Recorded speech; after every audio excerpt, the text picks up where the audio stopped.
Assalamualaikum teman-teman, apa kabarnya nih? Semoga baik-baik aja ya. Oh iya, di video sebelumnya kita udah belajar bersama mengenai penerjemah atau translator, terus juga job desk dari penerjemah dan prospek karirnya. Dan di video kali ini kita akan membahas mengenai advokat atau yang biasa disebut dengan pengacara. Pengacara atau biasa disebut advokat merupakan profesi yang menawarkan jasa hukum di dalam maupun di luar pengadilan. Jasa hukum yang diberikan bisa berupa konsultasi hukum, bantuan hukum, menjalankan kuasa, mewakili, mendampingi, membela maupun tindak hukum lainnya untuk kepentingan klien. Yang menjadi klien itu bisa orang, badan hukum atau lembaga lainnya. Nah, setelah pengacara menerima kuasa dari klien, maka timbullah kewenangan pada dirinya untuk menjalankan profesinya sebagai penegak hukum. Nah, dalam sistem penegakan hukum, pengacara yang punya kedudukan setara dengan hakim, jaksa, dan polisi. Meskipun begitu, peran dan fungsinya juga berbeda ya. Nah, seorang pengacara juga melakukan berbagai tugas yang berkaitan dengan urusan hukum dan penanganannya.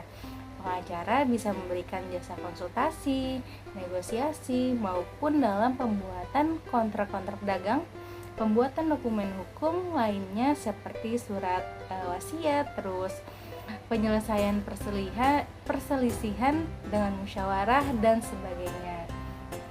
Nah, dalam praktiknya, pengacara harus mengkhususkan diri pada bidang tertentu. Tak heran nih, ada firma hukum atau kantor advokat yang fokus ke pekerjaan litigasi, tetapi ada juga yang mengerjakan pekerjaan korporasi atau non-litigasi. Nah, terus peran dan tanggung jawab dari advokat itu apa sih? Yang pertama, memberikan konsultasi hukum pada klien. Yang kedua, membela perkara yang jadi tanggung jawabnya sesuai dengan kuasa yang telah diberikan klien. Yang ketiga, mewakili dan atau mendampingi klien dalam pengadilan. Yang keempat, menegakkan keadilan. Yang kelima, menyusun kontrak-kontrak dalam perjanjian. Yang keenam, memberikan pelayanan jasa hukum secara gratis kepada masyarakat yang tidak mampu. Dan yang terakhir atau yang ketujuh, melakukan legal audit. Nah, jenjang karir atau prospek karir dari advokat ini apa? Nah, pengacara pada umumnya tergabung dalam sebuah firma hukum. Dalam meniti karir, seorang pengacara akan mulai bekerja sebagai intern selama 2 tahun, kemudian meningkat seiring dengan pengalaman dan jam terbangnya, sehingga bisa menduduki posisi sebagai equity partner.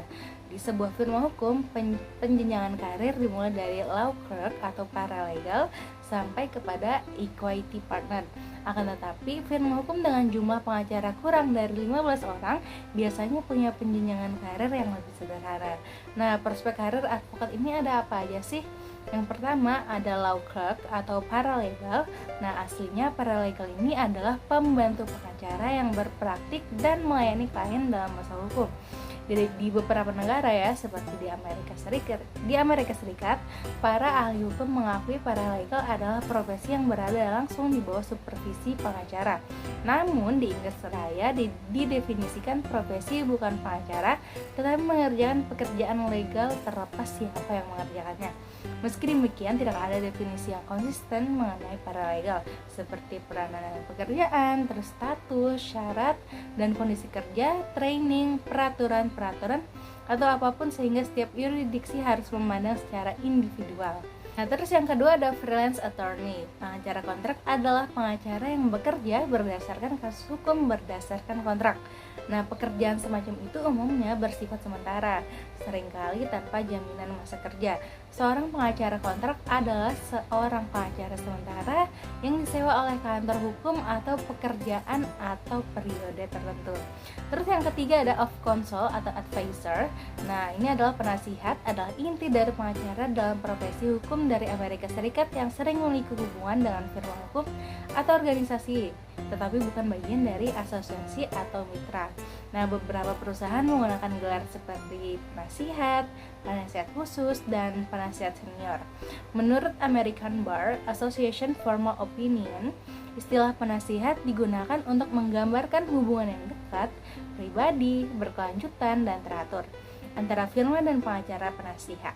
Di firma hukum besar, gelar tersebut umumnya menunjukkan seorang pengacara dengan pengalaman mitra, tetapi yang tidak memikul beban kerja atau tanggung jawab pengembangan bisnis yang sama.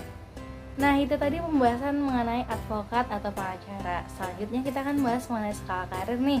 Adapun tujuan dari skala karir ini adalah mengukur apakah karir ini sesuai dengan minat dan bakat kamu. Nah, dalam skala karir ada 5 pertanyaan yang harus kamu jawab dalam skala 1, yaitu sangat tidak setuju, skala 2 tidak setuju, skala 3 setuju, dan skala 4 sangat setuju. Nah, pertanyaan pertama, apakah bidang karir yang akan kamu pilih sesuai dengan tujuan karir kamu? Silakan dijawab. Selanjutnya pertanyaan kedua, apakah bidang karir yang akan kamu pilih sesuai dengan aspirasi kamu? Pertanyaan ketiga, apakah bidang karir yang akan kamu pilih menjanjikan kompensasi yang kamu inginkan? Pertanyaan keempat, apakah bidang karir yang akan kamu pilih menerapkan sistem promosi yang kamu harapkan? Dan pertanyaan terakhir yaitu, apakah bidang karir yang kamu pilih memiliki keberlanjutan dalam jangka panjang? Nah, itu tadi 5 pertanyaan mengenai skala karir yang kalian inginkan. Apabila jawaban kalian dominan pada skala 3 dan 4, selamat, kamu sudah mengetahui jenis karir yang kamu inginkan. Nah, itu tadi ya materi kita pada hari ini membahas mengenai advokat. Terima kasih sudah menyaksikan video ini dari awal. Sampai bertemu di video selanjutnya. Terima kasih. Bye-bye.